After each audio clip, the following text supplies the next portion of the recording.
Iran एक ऐसा देश है जहां के राजनीतिक ढांचे को समझना काफी जटिल है।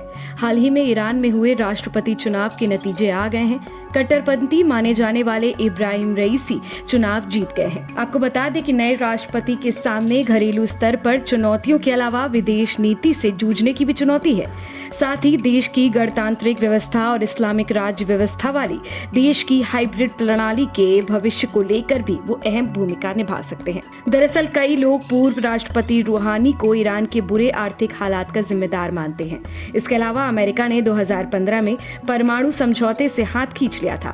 इसके बाद ईरान पर प्रतिबंध लगा दिए गए थे और वहां की आर्थिक हालात बद से बदतर हो गई थी। इब्राहिम रईसी को बेहद क्रूर माना जाता है। माना जा रहा है कि राष्ट्रपति की कुर्सी पर बैठने के बाद वो और भी ज्यादा क्रूर हो जाएंगे। न्यायपालिका के प्रमुख रहे इब्राहिम रईसी ईरान के सर्वोच्च नेता अयातुल्ला अली खामनेई के करीबी भी माने जाते हैं। यही वजह है कि ईरान में उनका काफी दबदबा है। हालांकि मानवाधिकार कार्यकर्ताओं का मानना है कि रईसी के देश का राष्ट्रपति बनने से स्थिति और भी खराब हो जाएगी। ऐसा इसलिए भी है क्योंकि कट्टरपंथी मौलवी इब्राहिम रईसी ने कुछ साल पहले कथित तौर पर गर्भवती महिलाओं को यातना देने का आदेश दिया था। इतना ही नहीं, उनके आदेश पर कैदियों को पहाड़ों से फेंक दिया गया था और मासूम लोगों की बिजली की तारों से पिटाई भी की गई थी। रईसी 1988 में सामूहिक नरसंहार के फैसले से भी जुड़ रहे हैं। इब्राहिम रईसी ने 2017 में हसन रूहानी के खिलाफ भी चुनाव लड़ा था, जिसमें वो हार गए थे।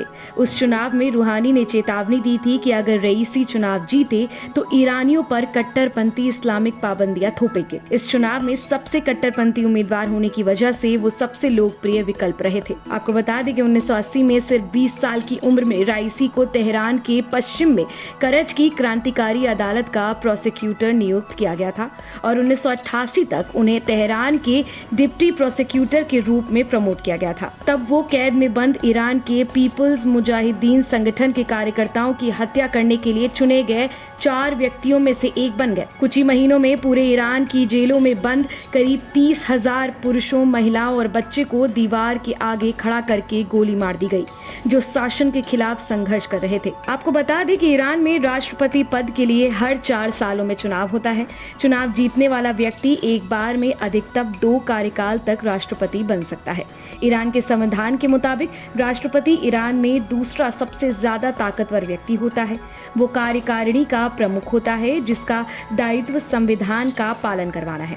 आंतरिक नीतियों से लेकर विदेश नीति में राष्ट्रपति का खासा दखल होता है, लेकिन राष्ट्रीय मामलों पर अंतिम फैसला सर्वोच्च नेता का ही होता है। हमारा वीडियो पसंद आया हो तो इसे लाइक, शेयर, कमेंट करें और हमारे चैनल को भी जरूर सब्सक्राइब करें।